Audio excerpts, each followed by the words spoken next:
Oh, here we go.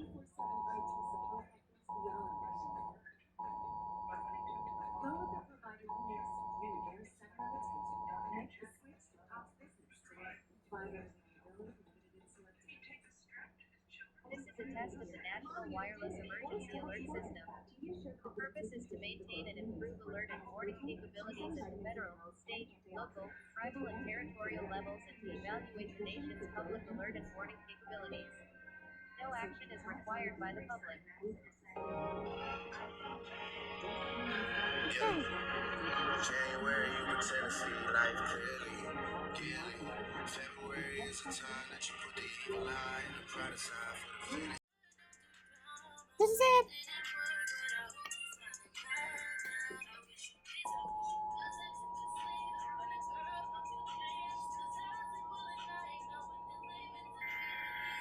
Whoa, it's on the TV too. Other TV too. Test of the Emergency Alert System issued by the Federal Emergency Management Agency, covering the United States And it says EAS there, from guys. 2:20 to 2:40 p.m. Eastern Time.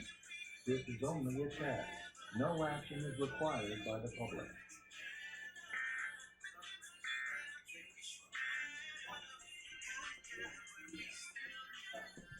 This is only a test. No action is required by the public.